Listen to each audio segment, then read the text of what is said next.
Hi, thanks very much for clicking on the video link. My name is Natalie Armstrong-Motin with Marketing Resolution, and this is another in the series of idle chat videos for the American Bar Association's Section for Dispute Resolution. Today, I'm talking to a colleague in La Jolla, California. This is Chuck. Chuck, this is everyone. Well, good morning. Good morning. Thanks so much for putting on your best bow tie and joining me for an idle chat. Well, I'm delighted to do so. All Happy right. to be here. Well, I'm glad to have you. So Chuck, we're going to shuffle the cards and have a little conversation. I know for you, today's a rainy, blustery day. So we'll get some fun, lighthearted topics to counteract the rainy, windy day in San Diego. All right, first card reads, what is your favorite way to get some exercise? I, for many years, was an over-the-road bicyclist. And I did a lot of cross-country biking and enjoyed it immensely. But I had three kids, two boys, and my older boy borrowed my bicycle and it got stolen. He borrowed my wife's bicycle and it got stolen. And so for want of a bicycle, I started running. And that was in about 1982 or so.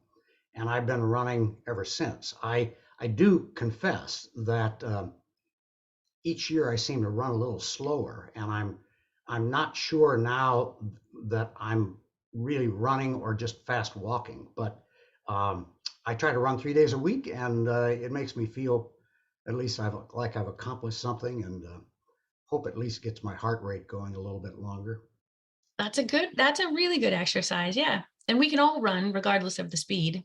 That's, Well, that's something what we I can. convince myself, yes. But it's, when you see the young Turks come bolting by you, it's a humbling experience, and humility isn't a bad thing either.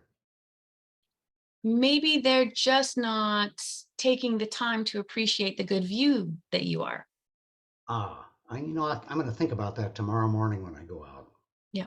They're rushing by. They're not embracing the moment the same way you are. You've added some insight to my exercise experience. Just, you got to make it work. You got to make it work. All right. Chuck, what is the spiciest thing you've ever eaten? Thai food. I can't remember exactly what the dish was, but I happen to like spicy food.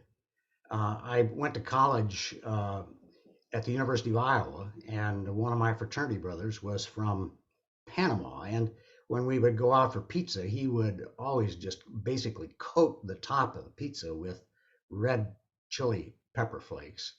And I learned from him that there's a delight to be had to the palate.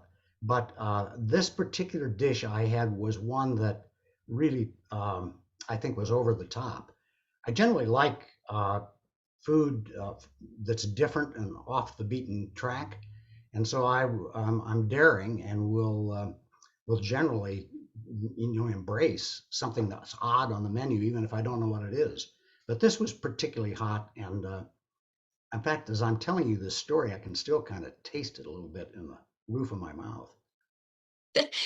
Now, there's a difference between spicy and something that causes you physical distress. Well, this just lingered with me. I did survive the experience. Still, yeah, no, and Thai food almost always is at the top of the spicy list. Yeah. All right, sir, next question. Who would you nominate to have their own reality TV show? Boy, that's an interesting challenge.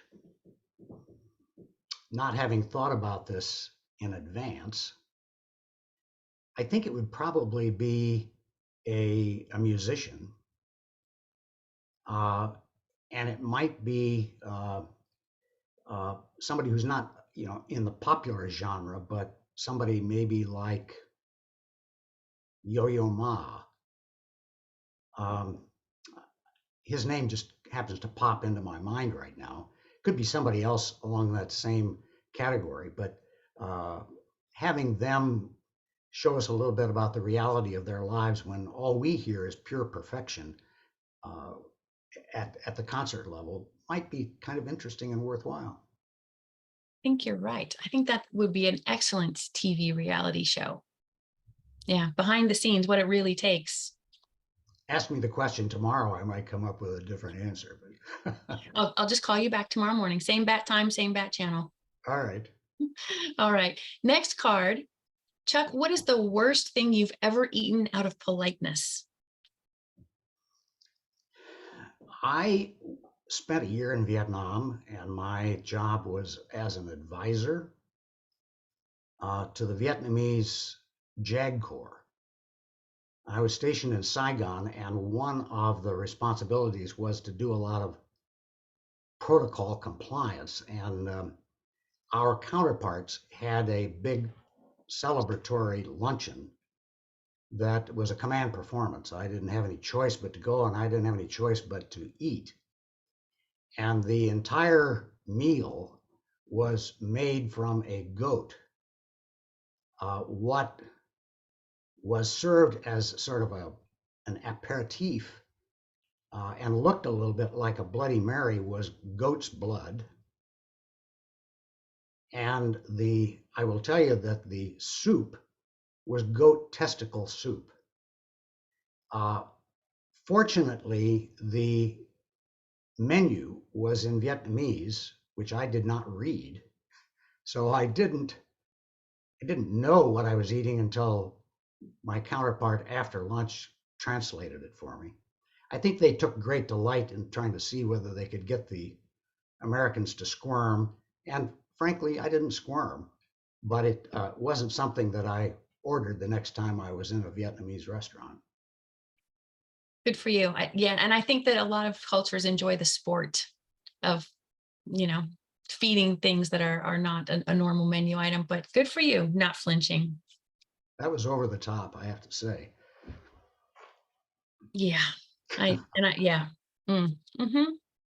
I will agree. Let's see. Next card. Is there a song that you feel absolutely compelled to sing along to, even if you don't know all of the words?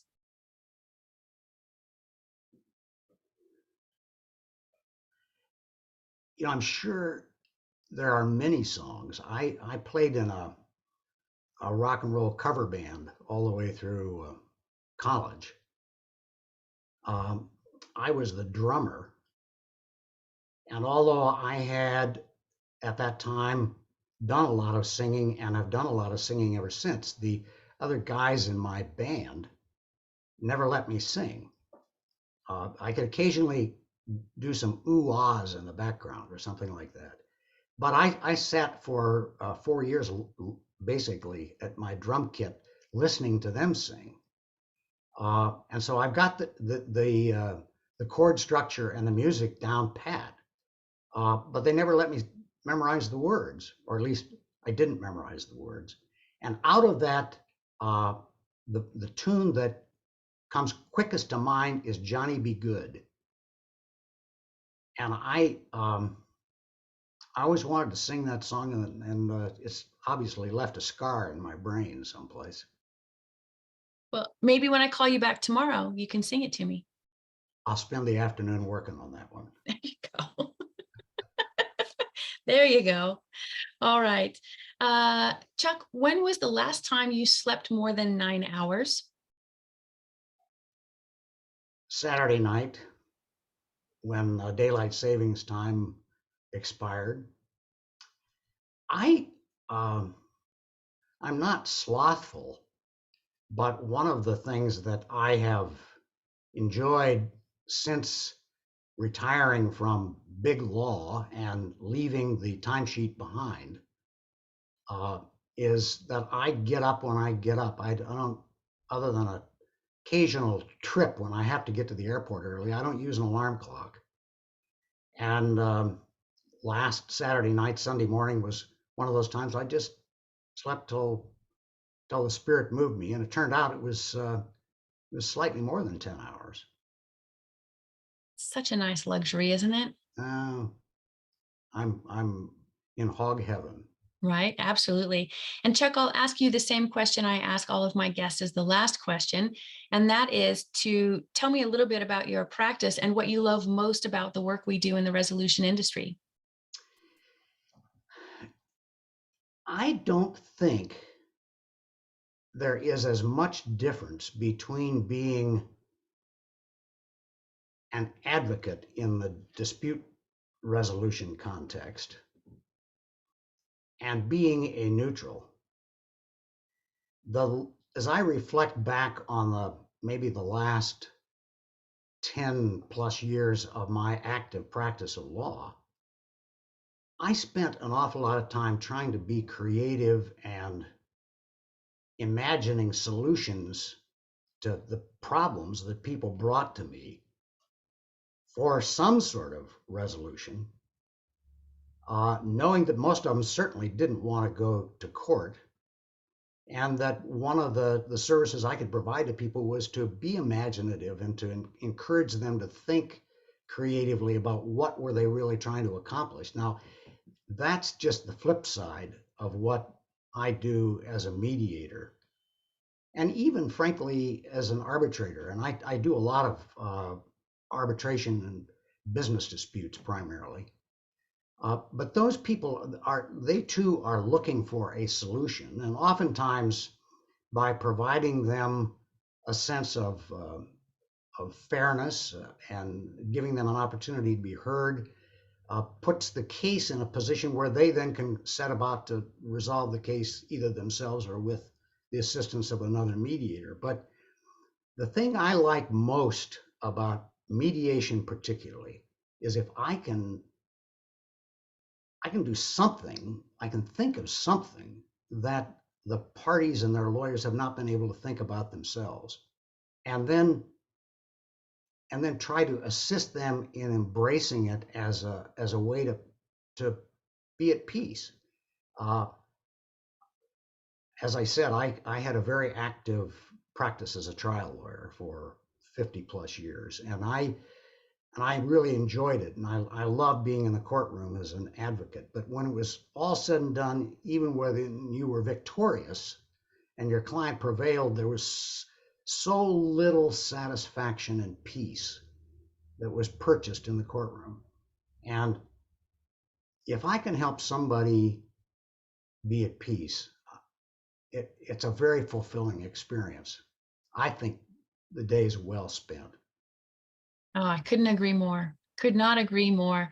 Well, Chuck, it was so nice of you to set aside some of your valuable drum time, sing time, run time, and have an idle chat with me. I really appreciate it.